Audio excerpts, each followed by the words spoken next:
Today we're talking about One Piece, and specifically its relation to therapy or being therapeutic to watch or read or view in some sort of way. And so I'm wearing my doctor fit, my Tony chopper. I am the doctor. My first bullet point is on escapism, because it is such a rich and full world, and there's so much going on that it's really easy to just escape to. Like, when anything's going on in your day, you can just escape to one of the mythical world of One Piece, the fantastical world of One Piece. And you're not really worried about what's going on there. You're worried about, like, oh, Luffy has to go beat Arlong in Arlong Park to save Nami. You've got places like Whole Cake Island or Fishman Island, or even if you want to focus on the more, like, beginning aspects of the story, you've got Little Garden and Alabasta, which Little Garden is actually really cool to read. Seeing the giants fight with this massive, like, page spread of just how big they are in comparison to this island. And the island itself, it has cool mechanics. It's just like everything is dinosaur themed and all oldies and whatnot, and it's just really cool to like absorb yourself in that. Or if we want to talk about Alabasta, Alabasta has this massive global political conflict going on where you're trying to overthrow Number Zero, and there's this whole like interworking of agents and whatnot, and you're just trying to figure out who the big bad is so we can take him out and save the kingdom of Alabasta. And the thing with that is One Piece has a lot of really well-written characters and really a lot of details put into them, so they feel more alive, you know? And they have a lot of global politics going on and all this stuff where it is so different yet has so many aspects that are relatable to the world of the real that it's really easy to get absorbed in and use as escapism. But there's more aspects that I'll delve into with the later bullet points on why One Piece is a good escapism as opposed to a bad escapism. An example of a bad escapism would be something that you're either A, wasting your time completely with, or B, something that is actually like consuming your you-ness, you know, like whether it's taking a bunch of drugs and being like completely out of it and zonked. Like that would be a point of bad escapism because you're not confronting your problems at all, you're just escaping through a different medium. In One Piece, I think it offers enough advice and enough things going on that it becomes a positive escapism because there are things about the story that can benefit your life. Bullet point 2, One Piece has a lot of positive themes, and it promotes a lot of good things, you know? It promotes like friendship, loyalty, perseverance, and the main one I want to cover is the pursuit of dreams. In the first 100 chapters, it is Luffy trying to get his crew. He's trying to get Zoro, he's trying to get Nami, he gets Usopp and Sanji, right? And they all have their specific dreams. Luffy wants to be king of the pirates, Zoro wants to be the world's greatest swordsman, Usopp wants to be a brave warrior of the sea, Nami wants to make a map of the entire world, and Sanji wants to create, or find the All Blue. Sorry, the create came from the One Piece theory thing, but he wants to find the All Blue. And there's this beautiful panel of them all going up and sailing into the Grand Line, and they all put their foot on a bottle of sake, or not a bottle, but a barrel of sake, and they all say that, like, I'm going to be king of the pirates, I'm going to be the world's greatest swordsman, etc. And it is seeing how insane a majority of their dreams are. Usopp's being a great brave warrior of the sea is insane for him because he's a complete and utter coward. But, shots fired, I know, Usopp catching strays.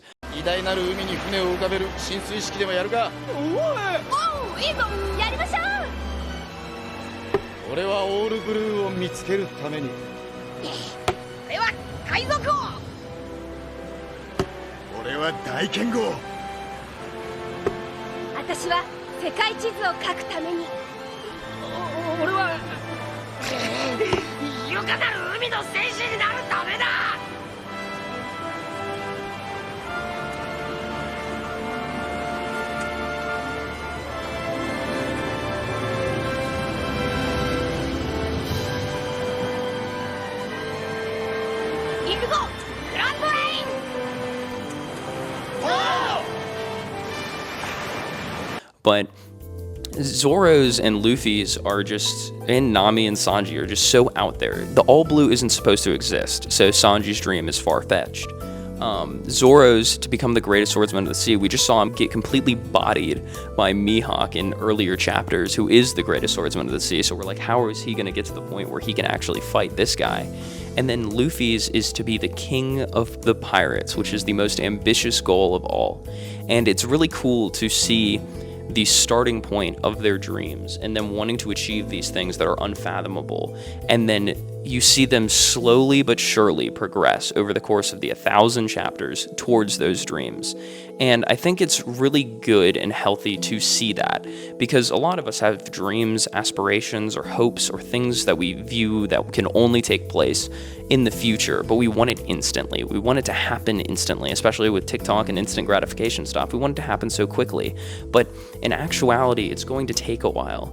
And it's really nice to see a story that is, because you can only cover this topic in something that would be so long. Because One Piece being so long benefits the fact of these dreams take time. And it takes a lot of effort and a lot of tragedy and a lot of things and hardship to get to the point where these dreams become a reality. Also in the same topic, you get to see characters go through hell and back. Like Luffy at the end of the Marineford arc, just breaking into tears and being like, I have nothing. And then when he realizes, like, I still have my crew, oh man, that hits hard. That hits so hard. And it is a true fact. When something bad happens, we will instantly say that we have nothing left.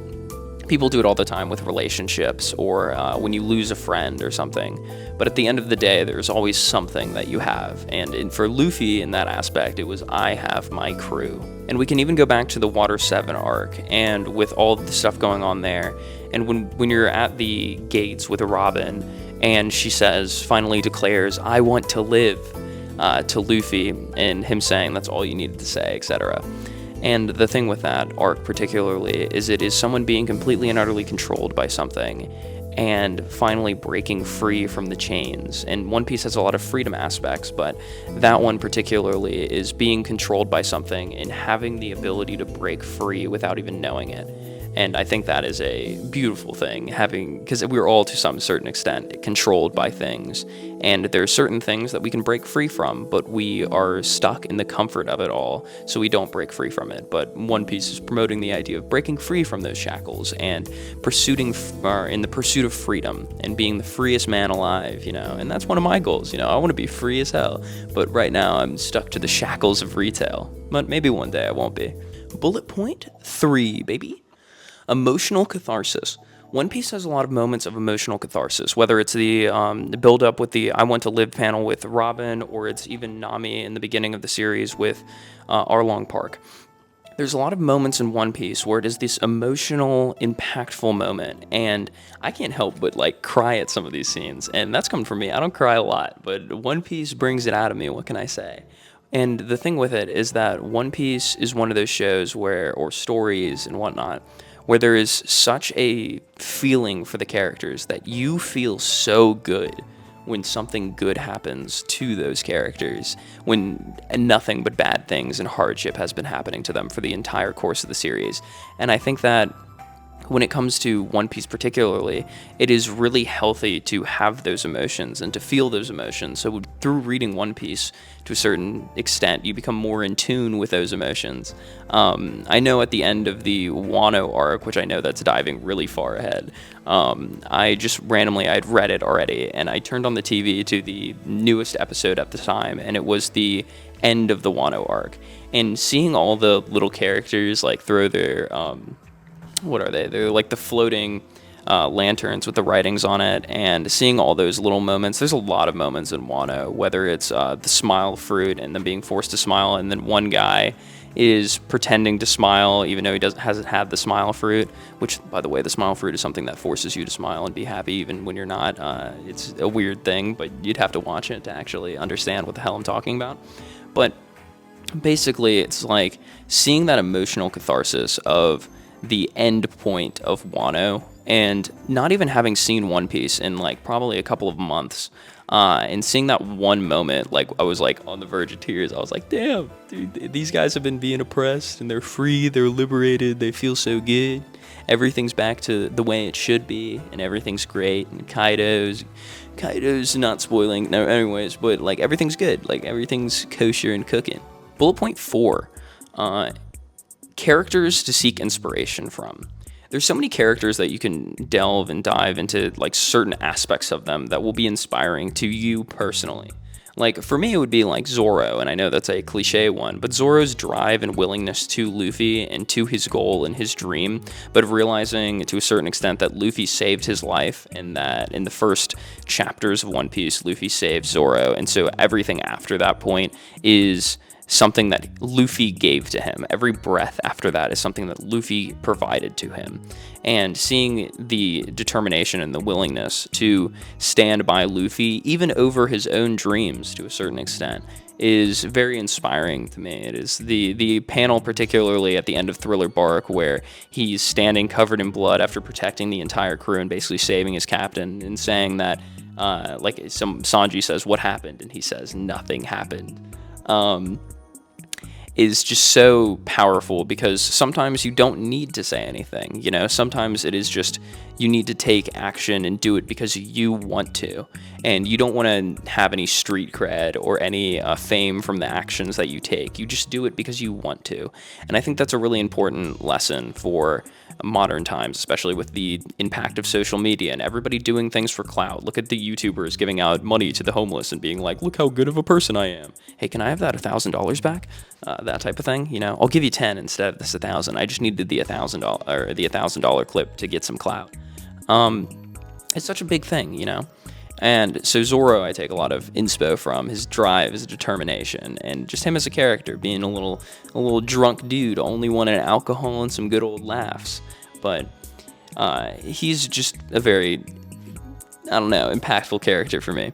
But some people will find impact in Sanji or Nami or Usopp, or even other characters like Garp or Sabo, or characters just that are completely out of the main cast is still something to take inspo from, There's also Law. There's Eustace Captain Kidd, who I call Useless Captain Mid, but after reading the Wano fight again, I'm kind of taking that back a little bit, because he does do some cool stuff, but Useless Captain Mid. There's a lot of characters that are just so... There's just such a vast character base to pull from, and so many different characters that are actually delved into, unlike other stories where it's like, this character does this and that's it. There's a story behind each character, and because of that, you can find a lot of inspiration in them. Whether they're even the enemies, you can find certain inspiration from. Whether it's Big Mom or Kaido, have like a lot of interesting aspects to their characters that you can find compelling. And there's other people like Del Flamingo that are completely irredeemable, but there is something interesting about the way that he was brought up and the way that he was tortured or something like that, that you can find some aspects of understanding in his character. Whether he's the most terrible person in the current year, the things that brought him to that point are super interesting to delve into. But the main point of this one is that I think that there's a lot to take inspiration from throughout all of One Piece, whether from particular characters and finding a role model in those characters. A lot of people did it with Dragon Ball in the early days, whether they were fatherless or not. It was just Goku was like that guy. He was the dad to all, as some people have said. Bullet point 5, there's a massive sense of belonging in One Piece, whether it's Luffy and his crew and the Straw Hats actually being important. A lot of people do the comparison between One Piece and Fairy Tail, where Fairy Tail has so many members of the guild and every enemy becomes a member of the guild that it's not as much of a home. With the Straw Hats, there's only like 10 of them, and it feels good to that fact, where you're like, this is like a family of people. I know every single character on the Straw Hats, where I don't in Fairy Tail, and they feel to a certain extent attached to my being as a person, and I feel like I've grown a lot from knowing those characters and from seeing them progress throughout the beginning chapters and the later chapters and whatnot. And I think there's a huge sense of belonging to find with One Piece when you just feel like an outcast and you can just go absorb yourself in the crew of One Piece. And even outside of that, when you are going out and about or out in public or doing whatever you want to do, in One Piece particularly, the fan base itself is so overly toxic or something like that, whatever word you want to use. I will be having tangents at work with random customers about like One Piece arcs or parts in One Piece or random tidbits about One Piece theories, etc. And even the crew of the live action, they would all spend their breaks ranting about One Piece and being completely and utterly absorbed and immersed in the world and the characters. And there's just a certain aspect of it, and that sense of belonging and community, where you feel a part of the crew while going and sailing throughout the seas of One Piece, trying to get through the Grand Line and find the One Piece. Bullet point 6. There's a lot of good moral lessons in One Piece. The one that comes to mind particularly is the redemption idea of One Piece, and people being evil not for the sake of evil, but for the fact that they have to be. Whether with the main one that comes to mind, though, is Nami in the first arcs of One Piece. When Nami screws over basically the entire crew and steals their ship and just goes to Arlong Park, and everybody is just like, you know what? Screw that girl. We need to just go to the Grand Line. F this, right? And then Luffy is like, no, we need to go grab our navigator. We need to get Nami, and we need to save Nami. And it's like, well, what are you talking about? Save Nami and whatnot. And the thing is that Luffy, to a certain extent, knows that Nami needs, like, Nami's getting her redemption, basically. She might have done this evil act, but we don't know why she did this evil act. So we should hold all judgment until we hear it from her own mouth that she is doing this thing out of malice and out of poor intent. And this happens all the time in life, where someone does something wrong to you or someone does something bad to you, and everybody's instant reaction, or you hear that something bad happened or someone did something bad, and everybody's instant reaction is, I hate this person's terrible, this person's doing things morally wrong, etc., right? And in the reality of the situation, some of the time, everybody's living their own life and their own separate existence, and sometimes it's not out of malice. Sometimes there's a necessity, or sometimes there's an actual proper reason for it. Maybe something that you can't even comprehend at the time, because you are also just a person. For example, when breakups happen, relationships are always the easiest example to pull from, so I apologize for using them so much. But when someone breaks up with somebody, it's like a lot of people like to have the fantasy or hold the idea that they have to have malice or malintent towards this person that broke up with them. But in reality, there's probably reasons why it didn't work, and there's probably things that you can work on, or there's probably other stuff going on. And your goal shouldn't be to get them back, but it should be to better yourself as a person.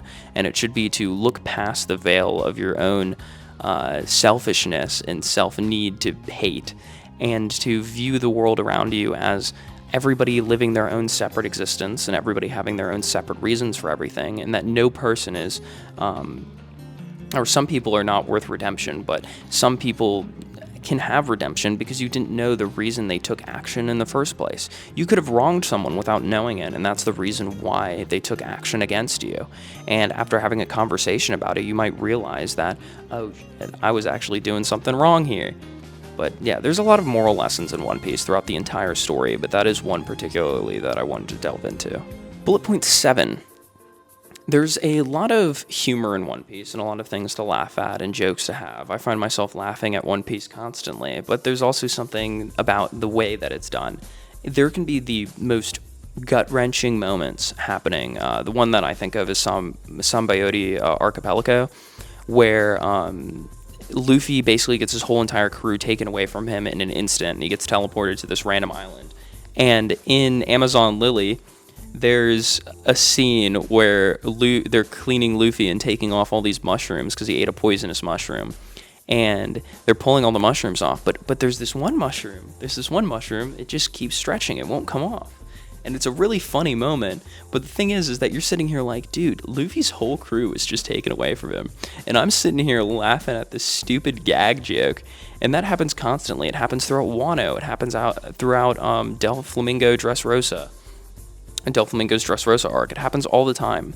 And there's all these funny moments in the midst of hardship where you have to think to yourself that there's certain things, like being depressed over what has already happened will not save the situation. You need to take action, and you need to laugh when you can.